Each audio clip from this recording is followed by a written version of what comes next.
بسم اللہ الرحمن الرحیم۔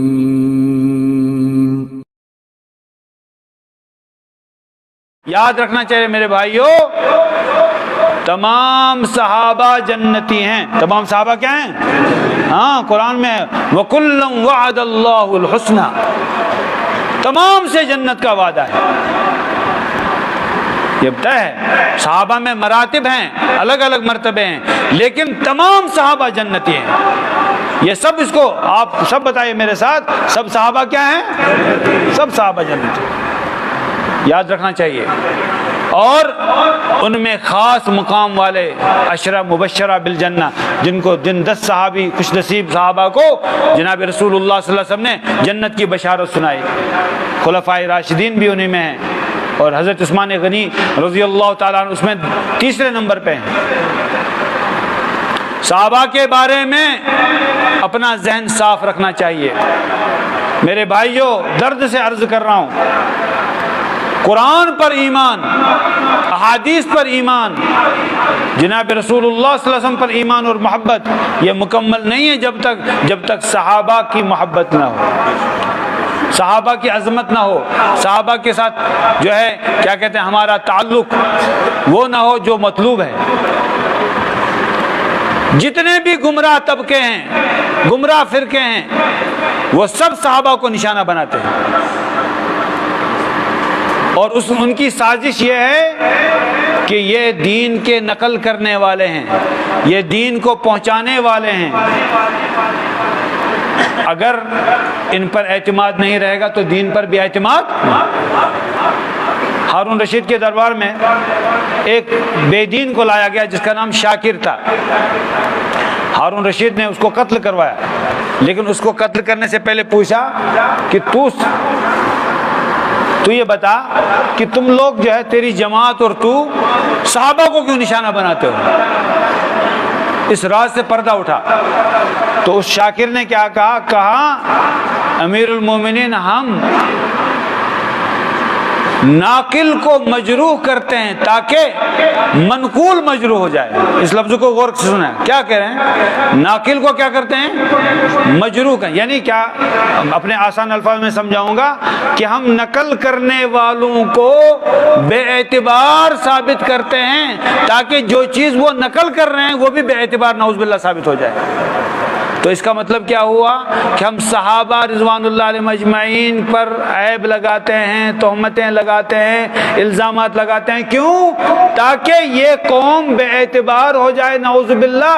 جب یہ بے اعتبار ہو جائیں گے تو نہ قرآن کا اعتبار رہے گا نہ دین کا اعتبار رہے گا۔ آپ کو پتہ لگا کہاں سازش کہاں ہے، سازش کتنی خطرناک ہے؟ بعض لوگ اس کو معمولی سمجھتے ہیں۔ یاد رکھنا چاہیے کہ جناب رسول اللہ صلی اللہ علیہ وسلم نے فرمایا، علماء سے فرمایا کہ اذا ظہرت الفتن وسب اصحابی، جب فتنے ظاہر ہو جائیں اور میرے صحابہ کو برا بھلا کہا جائے، فلیظہر العالم علمہ، تو عالم کو چاہیے کہ وہ اپنے علم کا اظہار کرے، وہ صحابہ کی طرفداری کرے، وہ صحابہ کا دفاع کرے۔ اگر وہ یہ نہیں کرے گا تو آپ نے کیا فرمایا عالم کے بارے میں؟ فعلیہ لعنت اللہ والملائکۃ والناس اجمعین، جو عالم ایسا نہیں کرے گا اس پر اللہ کی لعنت، اس پر ملائکہ کی لعنت، اس پر تمام لوگوں کی لعنت، کیونکہ وہ کیسا عالم ہے؟ وہ تماشا دیکھ رہا ہے، ادھر صحابہ کو مجروح کیا جا رہا ہے، اور صحابہ دین کے نقل کرنے والے، دین کے لانے والے، جب صحابہ کی عزت نہیں رہی، جب صحابہ کی حرمت نہیں رہی، جب صحابہ کا اعتبار نہیں رہا تو پھر دین کا کیا اعتبار ہے؟ یہ تمام مسلمانوں کو یہ بات ذہن میں رکھنی چاہیے۔ کسی بھی صحابی کے بارے میں یاد رکھو، جو بکواس کی گئی ہے تاریخ میں وہ تاریخ کی کتابوں میں ہے، وہ کتابیں ہماری جوتے کی نوک پر ہیں، ان کو جلا دینا چاہیے ان کتابوں کو۔ کیوں؟ اس لیے کہ خود فیصلہ کرو، ایک طرف قرآن کا فیصلہ ہے وَكُلًّا وَعَدَ اللَّهُ الْحُسْنَى، ایک طرف قرآن کا تمغہ ہے رضی اللہ عنہم ورضوا، ایک طرف قرآن کی شہادت ہے اولئک هم الراشدون، اولئک هم المفلحون، اولئک هم الصادقون، یہ، اور ایک طرف تاریخ کا پلندہ ہے، اور تاریخ کی جو ہے کیا کہتے ہیں باتیں ہیں جن کا کوئی اعتبار بتاؤ ہم تاریخ کا اعتبار کریں گے یا قرآن و سنت کا اعتبار کریں گے؟ یہ فیصلہ کرنا ہے کہ نہیں کریں؟ کوئی کہے گا فلاں تاریخ میں، کہو اس تاریخ کو لے جا کر آگ میں جلا دو، اس تاریخ کی ہمیں کوئی ضرورت نہیں۔ جو قرآن سے ٹکرائے وہ تاریخ ہمیں ضرورت نہیں ہے، جو حدیث سے ٹکرائے اس تاریخ کا کوئی اعتبار نہیں۔ ایک بات میں آپ کو بتاتا ہوں محدثین کی، 5 لاکھ راویوں کے حالات جمع ہیں۔ کتنے بتاؤ بھائی؟ 5 لاکھ 5 لاکھ روایت حدیث کرنے والے حضرات، ان کا پورا جمع ہے کہ وہ کہاں پیدا ہوا، اس کا نام کیا ہے، اس کے والد کا، والدہ کا قبیلہ کیا ہے، شاگرد کون ہے، استاد کون ہے، کہاں کہاں علم حاصل کیا، کہاں کہاں علم پھیلایا، کہاں وفات ہوئی، اور کیا کیا کتابیں لکھی، سب کچھ موجود ہے اسماء الرجال میں۔ 5 لاکھ حضرات کے حالات قلم بند ہیں، اور یہ کسی قوم کے پاس نہیں ہے، صرف مسلمانوں کے پاس ہے الحمدللہ۔ اچھا، وہاں پر محدثین کے ہاں پھر دوسرا مسئلہ ہے جرح و تعدیل۔ بعض کے بارے میں کہا یہ قابل اعتبار نہیں، بعض کے بارے میں کہا یہ بڑا نیک اور صالح تھا، اس کو جرح و تعدیل کہتے ہیں۔ کسی پر الزام لگا اور کسی کو بری قرار دیا گیا۔ لیکن دیکھو ان 5 لاکھ میں جو صحابہ کا طبقہ ہے، کسی کی ہمت نہیں محدث کی، عالم کی، اس نے کسی صحابی پر تذکرہ کیا ہو۔ یہ جرح و تعدیل کا مسئلہ ہے صحابہ سے نیچے۔ صحابہ کے بارے میں آج تک کوئی مائی کلال پیدا نہیں ہوا جس نے جرح و تعدیل سے کام لیا ہو۔ کیوں؟ جن کی تعدیل اللہ نے فرمائی، جن کی تعدیل جناب محمد رسول اللہ صلی اللہ علیہ وسلم نے فرمائی، اور آپ نے فرمایا اصحابی کالنجوم، میرے صحابہ ستاروں کی مانند ہیں، بِأَيِّهِمْ اقْتَدَيْتُمْ اهْتَدَيْتُمْ، جس کی بھی تم اتباع کر لو گے ہدایت پا جاؤ گے۔ آپ نے فرمایا کہ جب تم دیکھو کوئی صحابہ کو برا کہہ رہا ہے تو کہو لعنت اللہ علی شرکم، تم میں جو بدتر ہو اس پر اللہ کی لعنت۔ ظاہر سی بات ہے جو صحابہ کے خلاف بھونک رہا ہے وہی ملعون ہے، اسی پر لعنت جائے گی۔ تو میرے بھائیو، صحابہ جو ہیں عدل والے ہیں، صحابہ جو ہیں ان کی تعدیل کی گئی ہے، صحابہ جو ہیں اعتبار والے ہیں، ان کو اللہ نے سند دے دی رضی اللہ عنہم۔ اس میں غور کیجئے ذرا، رضی اللہ عنہم، اللہ ان سے راضی ہو گئے، اللہ ان سے کیا ہو گئے؟ راضی۔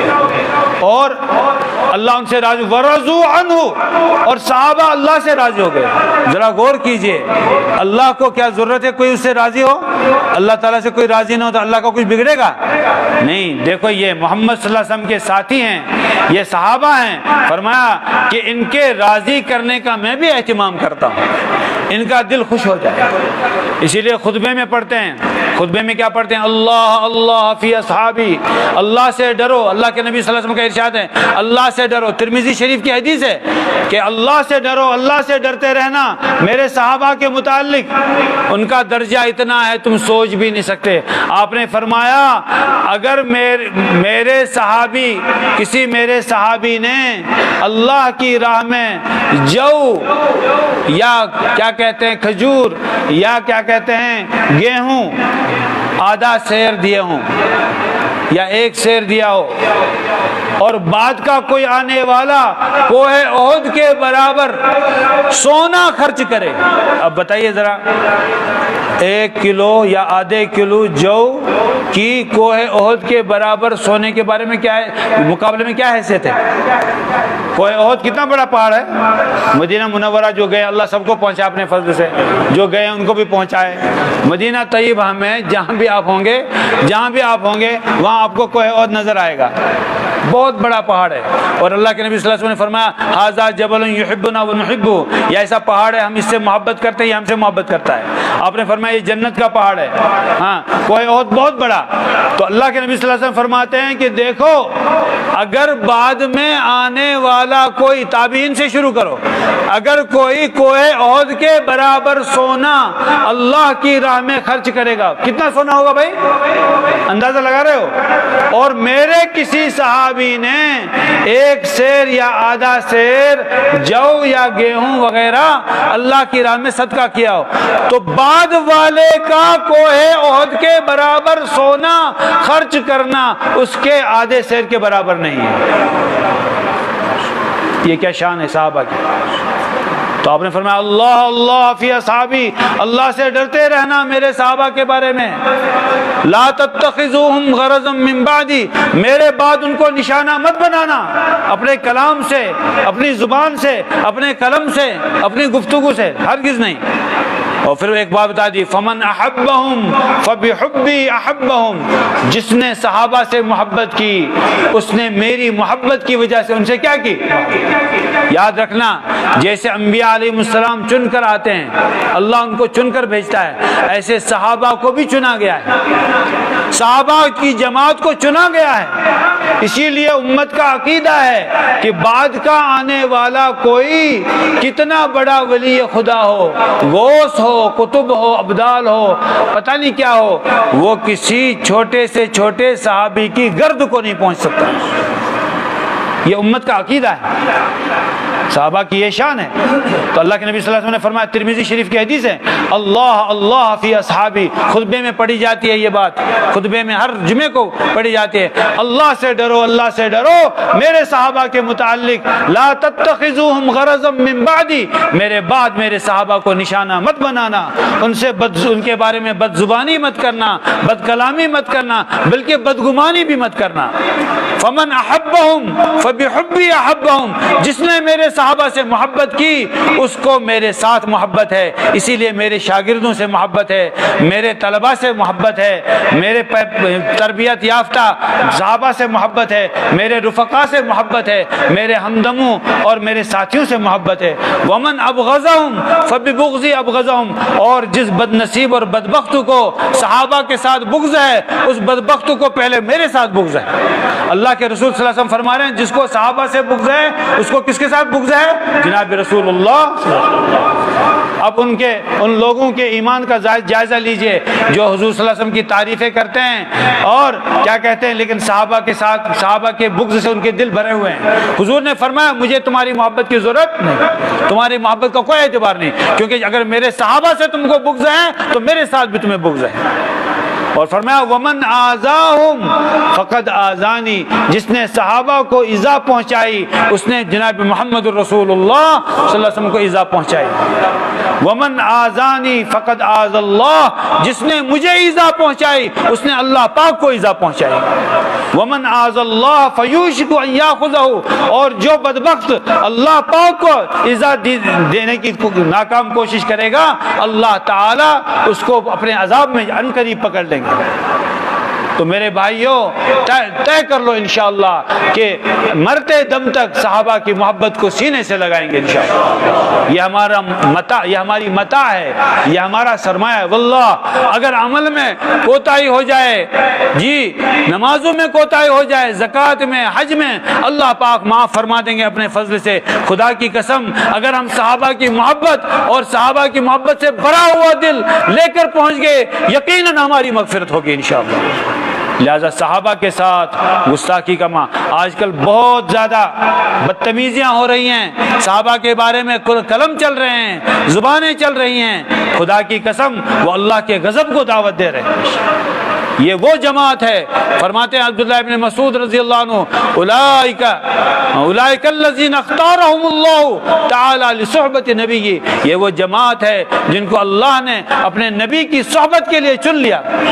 ہم لوگ جو ہے اپنے جو ہے دلہے کو سجاتے ہیں اور دلہے کو سجا کر اس کے ساتھ دلہن کے یہاں بھیجتے ہیں بارات میں، تو کن لوگوں کو بھیجتے ہیں؟ معزز لوگ ہوتے ہیں کہ نہیں ہوتے؟ بولو بھائی، ارے بتاؤ بھائی میری سوال کا جب دلہے کے ساتھ بھیجتے ہیں کن کو بھیجتے ہیں؟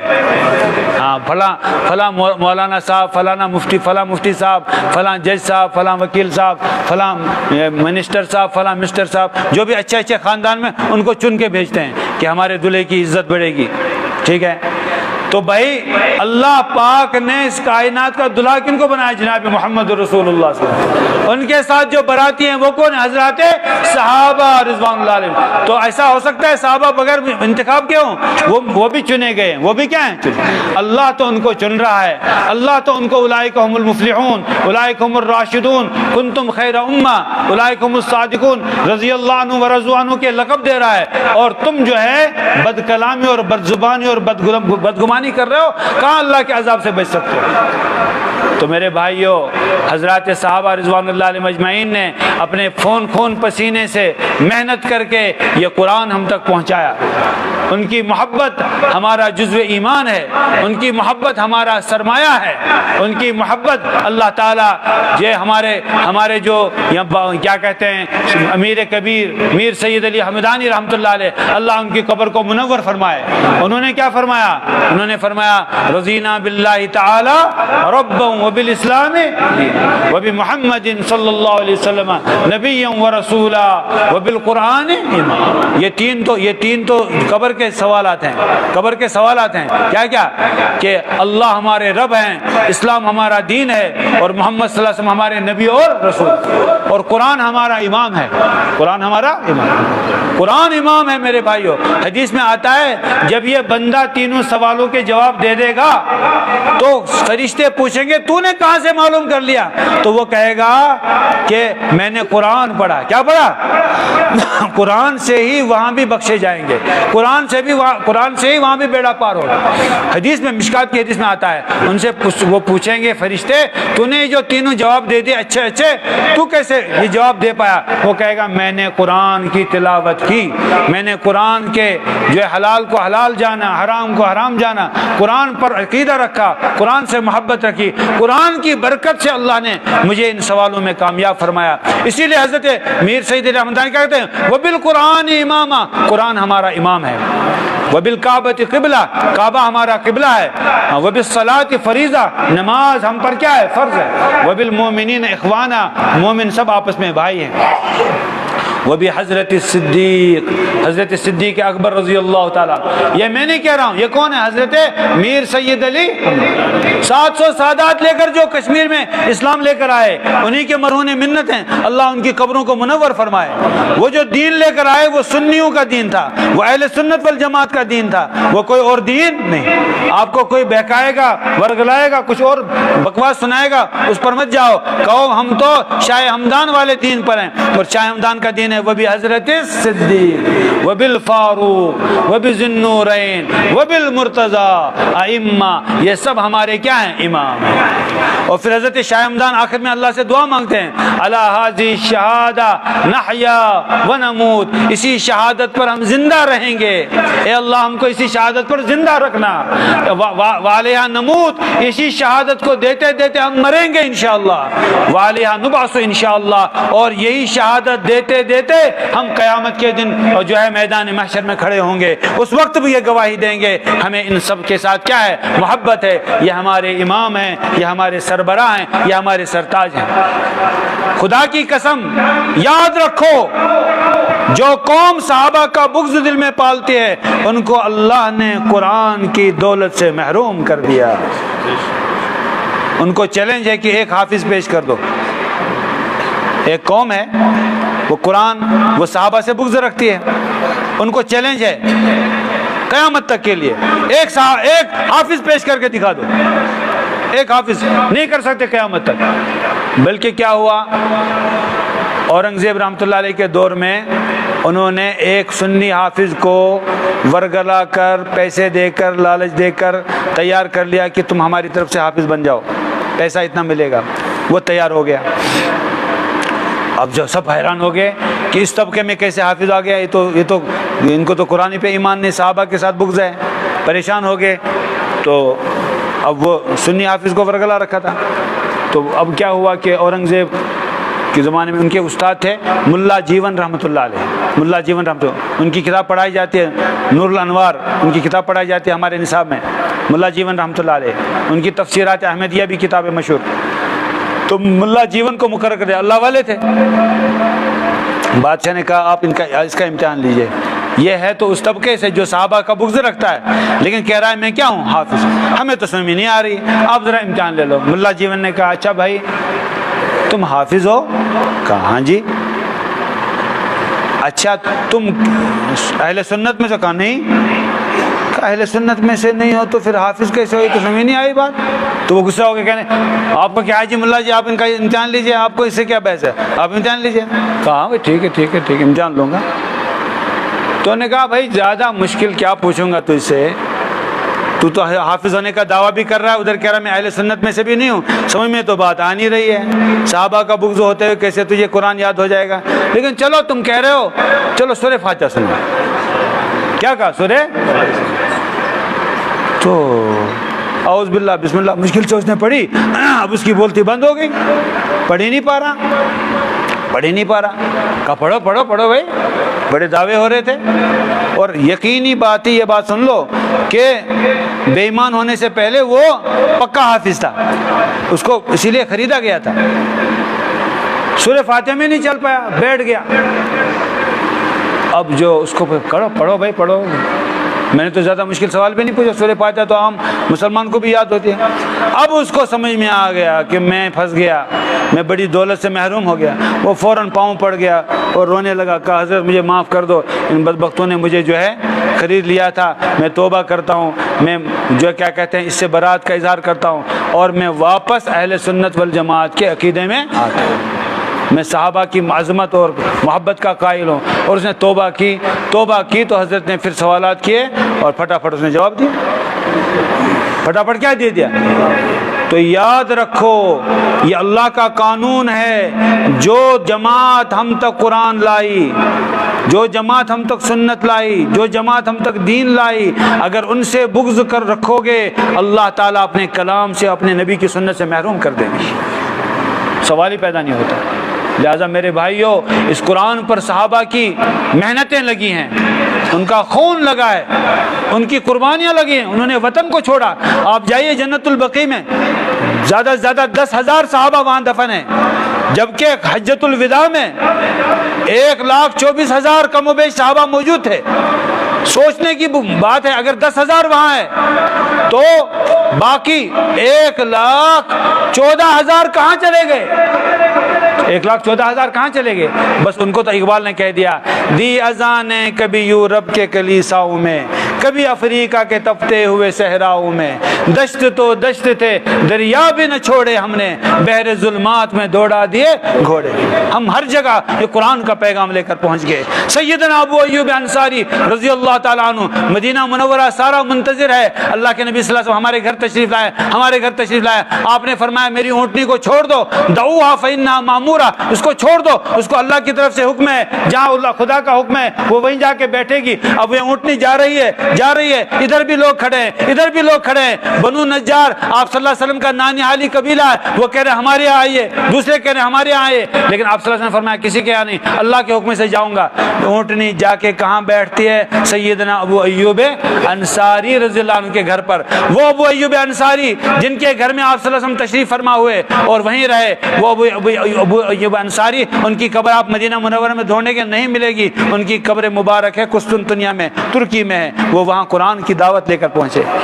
میرے بھائیوں، یہ ہے قرآن کا صحابہ کا آپس میں تعلق. خدا کی قسم اگر قرآن کو محفوظ رکھنا چاہتے ہو سینوں میں، اپنے بچوں کے سینوں میں، اپنے سینوں میں، اور قرآن سے وابستہ ہونا چاہتے ہو تو پہلے یہ توبہ کرنی پڑے گی کہ ہمارے دل میں صحابہ کے بارے میں کوئی بدگمانی نہ، صحابہ کے ساتھ محبت ہو، عشق ہو، عظمت ہو، جب تک خدا قرآن کی دولت عطا نہیں کرے. تو قرآن کو لانے والے ان کے وفادار بنو، جناب محمد رسول اللہ صلی اللہ علیہ وسلم کے وفادار بنو. میں آخری بات عرض کرتا ہوں. میں نے پہلے بات شروع کی تھی کہ اس وقت ہم بڑے نازک دور سے گزر رہے ہیں. اس نازک دور میں دجال کو بھی آنا ہے، امام مہدی بھی ساتھ آئیں گے. امام مہدی کے آتے ہی جو ہے کچھ عرصے میں حضرت عیسیٰ علیہ السلام تشریف لائیں گے اور دجال بھی آ چکا ہوگا. یہ حدیث سے ثابت ہے. اب یہ کب ہوگا یہ تو اللہ کے علم میں ہے. میں نے ابھی کچھ باتیں بتائی کہ زیادہ دور بھی نہیں. ہاں اب بات سمجھیے، سورہ کہف میں اللہ تعالیٰ نے ایک تاثیر رکھی ہے کہ جو سورہ کہف کا اہتمام کرے گا، جمعے کے دن سورہ کہف پڑھنا چاہیے سب کو. اللہ تعالیٰ فتنہ دجال سے کیا فرمائیں گے؟ حفاظت. او فتنہ دجال، او ہو، یہ بھی مستقل ایک موضوع ہے. کبھی اللہ نے موقع دیا تو عرض کروں گا. فتنہ دجال، تمام پیغمبروں نے اللہ سے پناہ مانگی فتنہ دجال سے. یہ فتنہ دجال، اس سے بچنے کے لیے سورہ کہف کا اہتمام.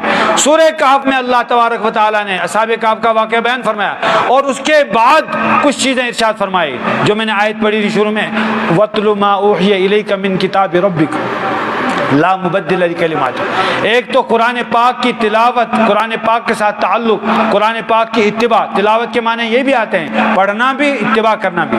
اور دوسری بات بتائی وَاصْبِرْ نَفْسَكَ مَعَ الَّذِينَ يَدْعُونَ رَبَّهُمْ بِالْغَدَاةِ وَالْعَشِيِّ، کہ اپنے کو پابند بناؤ. یہ کن سے فرمایا جا رہا ہے؟ جناب محمد رسول اللہ صلی اللہ علیہ وسلم، کہ اپنے کو پابند بنائیے ان لوگوں کے ساتھ اٹھنے بیٹھنے کا جو صبح شام اللہ کو یاد کرتے ہیں. وَلَا تَعْدُ عَيْنَاكَ عَنْهُمْ، اپنی نظریں ان سے مت ہٹائیے. وَلَا تُطِعْ مَنْ أَغْفَلْنَا قَلْبَهُ عَنْ ذِكْرِنَا، جو ہمارے ذکر سے غافل ہیں ان کی بات مت مانیے. تو دو چیزیں آ گئی، دو چیزیں آ گئی. بس خلاصہ عرض کر رہا ہوں، ایک قرآن سے تعلق اور ایک اہل اللہ سے تعلق. ایک قرآن سے تعلق، ایک ان سے یا ایھا الذین آمنوا اتقوا اللہ وکونوا مع الصادقین. اے اہل ایمان، اللہ کا خوف، اللہ کا تقوی اپنے اندر پیدا کرو. اور اس کا طریقہ کیا ہے؟ ان سے ملنے کی ہے یہی ایک راہ. ملنے والوں سے راہ پیدا کر. اللہ والے بننا چاہتے ہو تو اللہ والوں سے تعلق پیدا کرو. تقوی والے بننا چاہتے ہو تو تقوی والوں سے پیدا کرو. قرآن والے بننا چاہتے ہو تو قرآن والوں سے تعلق پیدا کرو. تو فرما دیا کہ دو چیزوں کا اہتمام سب آج وعدہ کرو انشاءاللہ تعالی. اپنے گھروں میں قرآن کو زندہ کریں گے، اپنی زندگی میں قرآن کو زندہ کریں گے. بلکہ میں کہتا ہوں یہ سارا مجمع مجھ سے ایک وعدہ کر لو، بس میں سمجھوں گا کہ کیا کہتے ہیں ہماری حاضری وصول ہوگی. وہ یہ کہ اپنی اپنی بستیوں میں سب کوشش کریں گے دو چیزوں پر. کریں گے بھائی انشاءاللہ؟ ہاتھ اٹھا کے بتاؤ کون کون کرے گا انشاءاللہ. ہاں بس دو چیزیں بتاؤں گا. نمبر ایک کہ ہم جب تک سکون سے نہیں بیٹھیں گے جب تک ہماری بستی میں مرد و زن، جوان، بوڑھے، بزرگ، چھوٹے، سب کے سب 100% نمازی نہیں بن جاتے انشاءاللہ. کریں گے بھائی انشاءاللہ؟ یہ سب تبلیغ والوں کی ذمہ داری نہیں ہے، سب مسلمانوں کی ذمہ داری ہے کہ ہم سب کوشش کریں گے کہ ہماری بستی 100% نمازی. کریں گے انشاءاللہ تعالی؟ سب ہاتھ اٹھا کے بتاؤ انشاءاللہ تعالی کریں گے کوشش. نمبر ایک. نمبر دو، ہم جب تک سکون سے نہیں بیٹھیں گے، چین سے نہیں بیٹھیں گے، بے فکر نہیں بیٹھیں گے جب تک ہماری بستی میں 100% قرآن پڑھنے والے نہ بن جائیں انشاءاللہ. ہاتھ اٹھا کے بتائیے انشاءاللہ تعالی. جی انشاءاللہ تعالی. ان مدارس کا یہی فیض ہے. حضرت مولانا عبدالقیوم صاحب نے آپ کو بلایا اور مدرسے کی تعلیم بننے آپ آئے ہوئے ہیں. اور یہ جو قرآن پاک کا ذکر مبارک چل رہا ہے، دین کا چرچا چل رہا ہے، اس کا مقصد یہ نہیں کہ بس جلسہ ہو جائے، کھا پی لیا اور دستار بندی. نہیں، ایک پیغام لے کر جائیے یہاں سے، ایک مہم لے کر جائیے کہ انشاءاللہ اپنی اپنی بستی میں، اپنے اپنے گھر میں قرآن کی خدمت اور قرآن کا سینٹر بنا کے رہیں گے انشاءاللہ. اور مرتے دم تک یہ کام کرنا ہے انشاءاللہ کہ ہر پوری بستی نمازی بن جائے، پوری بستی قرآن خوان بن جائے. اور انشاءاللہ جب یہ کریں گے خدا کی قسم اللہ کی نصرتیں آئیں گی، اللہ کی مدد آئے گی، اللہ تعالی ہمارا بیڑا پار کرے گا انشاءاللہ. میں نے پہلے ہی بتا دیا، خوش رہیں، مطمئن رہیں، حوصلے بلند رکھیں. انشاءاللہ آنے والا دور اسلام کا دور ہے، قرآن کا دور ہے، دین کی سربلندی کا دور ہے. اور یہ فرما چکے جناب محمد رسول اللہ صلی اللہ علیہ وسلم. ان حالات کی وجہ سے اپنے ایمان سے ہٹنا نہیں ہے، اپنے عقیدے کو چھوڑنا نہیں ہے. کتنی بڑی لالچ ہو، کتنا بڑا خوف ہو، ان خوف کو ایک طرف چھوڑ دو. ہم جان دیں گے اسلام پر دیں گے انشاءاللہ، قرآن پہ دیں گے انشاءاللہ. جئیں گے بھی مسلمان بن کر، مریں گے بھی مسلمان بن کر. اللہ تعالی ہمیں اس کی توفیق عطا فرمائے. وآخر دعوانا الحمدللہ رب العالمین.